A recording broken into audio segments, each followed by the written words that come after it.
In this video we're going to look at some plots of the atomic orbitals, the wave functions for the hydrogen atom, and discuss the concept of nodes.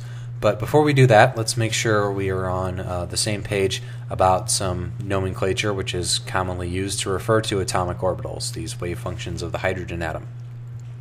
So for the quantum number L, the total angular momentum quantum number L, there's usually an abbreviation in terms of letters that's used for certain values of L.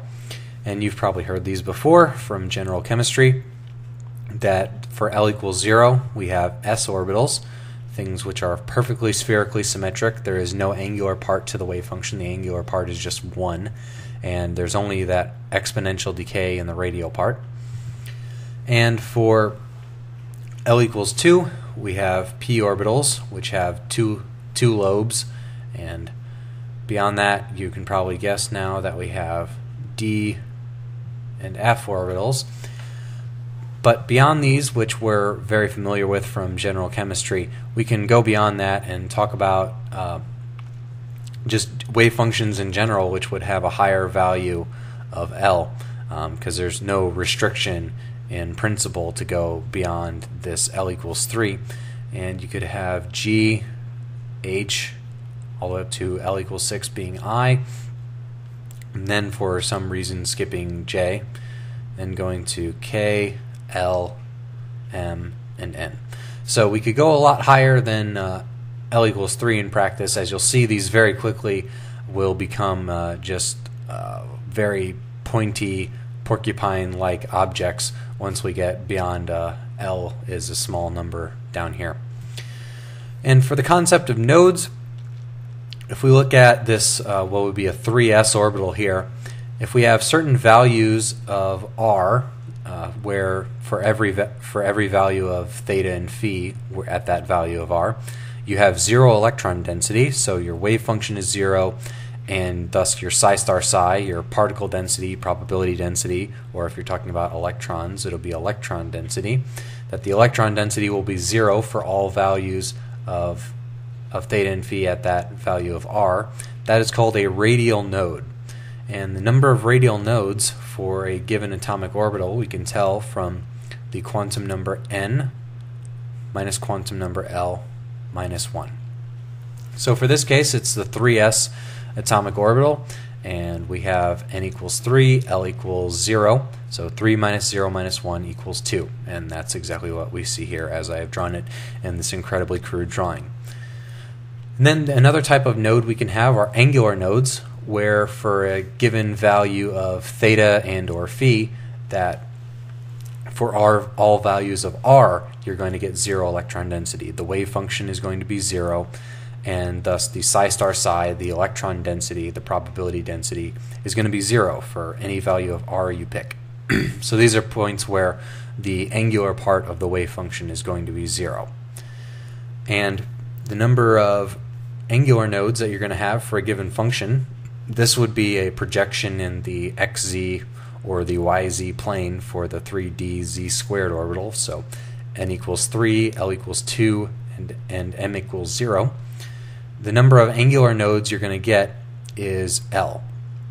So in this case, for this orbital, we would see there are 4 distinct lobes, and there are 2 kind of planes going through here, or cones for this case. But this projection through this axis here, we have 2 planes which go through there, and thus 2 angular nodes. And for a d orbital, we know that L equals 2, so you're going to have 2 angular nodes. Then the number of total nodes we're going to have is just a sum of the radial nodes and the angular nodes. So you have n minus L minus 1 plus L is going to give us n minus 1 total nodes. So that's how many nodes we have, and that's important for the plots that we're about to look at now. So credit to Wikipedia for this plot here. This is on the Wikipedia page for atomic orbitals or hydrogen atom or something. Basically what this is in red you have the probability density, so the psi star psi of a hydrogen atom wave function, and this is a projection, a slice through some plane like the xz plane, for example. And these are all the states where m equals 0. And I want to show this so we can see the concept of radial and angular nodes. So for n equals 1 over here, and s, L equals 0, m equals 0, that's the 1s state, and you see just one region of electron density clustered very closely towards the nucleus, spherical in shape. For the 2s, we have one radial node. If you can see in there, there's one value of r where we've got a circle or a sphere of no electron density in there. For n equals 2, L equals 1, we have a p orbital, which has 2 lobes there, and you can see a radial node slicing through there, this plane here.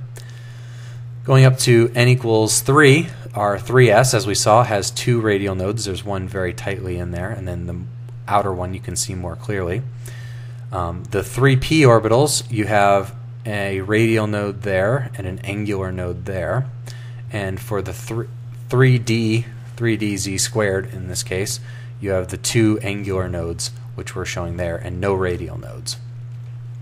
And then n equals 4, beyond that you can see in the 4s, you have 3 radial nodes, 2 radial nodes in the 4s, or 2 radial nodes in the 4p, and then 1 angular node. In the 4d, you have 2 and 1, and in the this should not say E here, this should say F. And in the 4f, you have 3 angular nodes. So that's how nodes work themselves out in practice in these orbitals here. Now let's go to another table on just the regular atomic orbitals page on Wikipedia. So once again, credit to Wikipedia for this. We have a table of atomic orbitals. So now, looking at those same things we looked at before, there are 3 p orbitals because we have all the various values of m as well. So within L, there's going to be 2L plus 1 wave functions for that given value of n and L. And we see the pz, px, and py. So it's n that determines the energy and the total number of nodes for a given atomic orbital. And then L is going to determine which of those nodes are angular, which of them are radial. So L is going to determine the shape of the orbital, whether it's a spherically symmetric s orbital, whether it's a 2-lobed p orbital, or a 4-lobed d orbital, etc. And then m is going to determine the orientation in space. So all of these p orbitals have the same shape, but they're pointed in different directions in space. And you can see that there. Then we can see, as we're going up in n, within a given L, you're adding more and more radial nodes as you go. The different phases are these different colors are meant to represent different signs of the wave function, or what you might call different phases. When 2 wave functions have opposite sign, they would be called 2 different phases. And we can see that, and you can see that as you go to higher and higher values of L, you get shapes which are have many more lobes, and you would very quickly approach things that would have porcupine-like shapes as you get very high in L. And you can see that we have, for any given case, 1 s orbital, 3 p orbitals, 5 d orbitals, and 7 f orbitals. This very quickly gets very large and very unwieldy. Then another animation I like very much here. This is the YouTube channel, don't quote me on pronunciation here, Daigo Who's, something like that, showing for each of the different values of L and M, kind of a animation of these orbitals. It's going to come into focus here. Very nice as they spin around. So we have things like S, P, D, F, G, and then going down the columns here, we would have different values of m. M equals 0, plus or minus 1. I'm not sure which is which. As we saw previously, it's actually a linear combination of the two to make them real. And then m equals plus or minus 2, plus or minus 3, plus or minus 4. So you can see where these shapes come from, how they work in practice, and that you just really get different determinations of what the energies are, what the shapes are, and what the orientation in space is by the value of all of the different quantum numbers that we have, the n, l, and m, with n determining the energy, l determining the shape, SPDF, etc., and m determining the direction in space in which they point, like px, py, or pz.